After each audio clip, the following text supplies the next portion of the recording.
Это рубрика «Чрезвычайные происшествия». В студии Дмитрий Тымыров. Здравствуйте.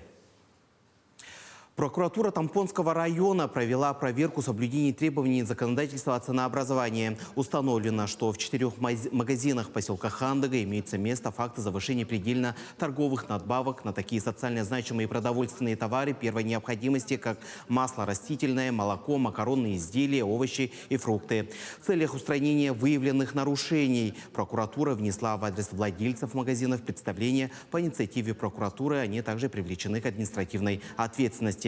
По результатам рассмотрения актов прокурорского реагирования цены приведены в соответствие, сообщает пресс-служба прокуратуры республики.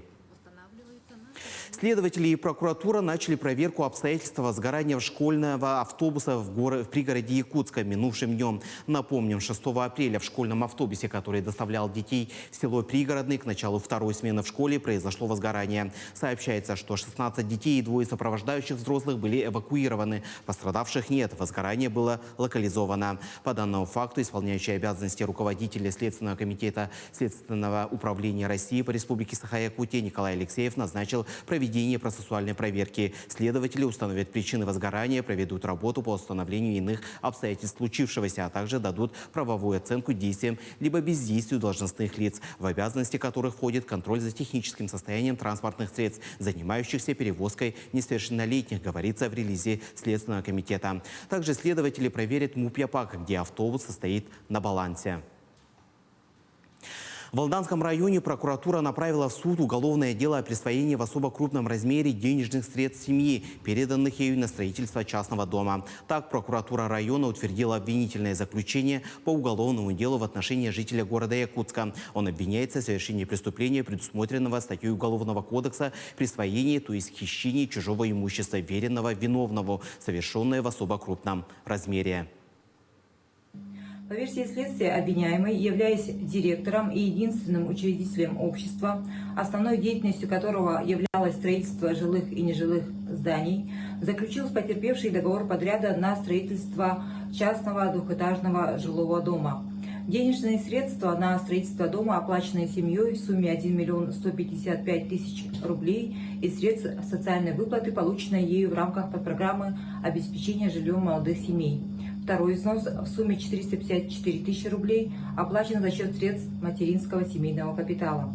При этом при получении указанных денежных средств обвиняемым строительство дома не произведено, обязательства по договору не выполнены, средства им потрачены на личные нужды.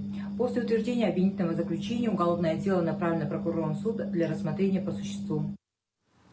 А вот в Усть-Алданском районе в результате вмешательства прокуратуры погашена задолженность по оплате труда на сумму свыше 9 миллионов рублей. Установлено, что открытое акционерное общество «Дороги Усть-Алдана» имеет перед работниками задолженность по сумме оплаты труда в сумме свыше 9 миллионов рублей. Прокуратура внесла в адрес генерального директора общества представление, а также возбудила в отношении него и юридического лица дела об административном правонарушении по статье Кодекса административных правонарушениях о невыплате или неполной выплате в установленный срок заработной платы. Кроме того, прокуратура направила материалы проверки в следственный орган для решения вопроса об уголовном преследовании. В результате принятых прокуратурой мер задолженность по заработной плате погашена в полном объеме.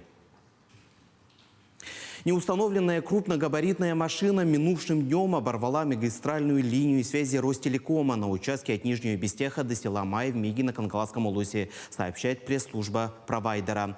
В 15:56 был зафиксирован обрыв магистральной линии связи на участке Нижний Бестех-Мая. Бригада прибыла на место повреждений в 17 часов. Специалистами компании предварительно установлено, что линии связи повреждены неустановленной крупногабаритной машиной. Навесной кабель между опорами связи был порван. Дело передано в правоохранительные органы, говорится в сообщении. Напомним, во время восстановительных работ абоненты Ленского, Вилюйского и Мирнинского районов были временно переведены на радиолинейную линию связи. Жители Амгинского района на спутниковый канал связи. Также абонентам была доступна услуга стационарного телефона. Представление услуг было восстановлено в полном объеме лишь в 19:20. Это был обзор чрезвычайных происшествий. Берегите себя и до встречи в эфире.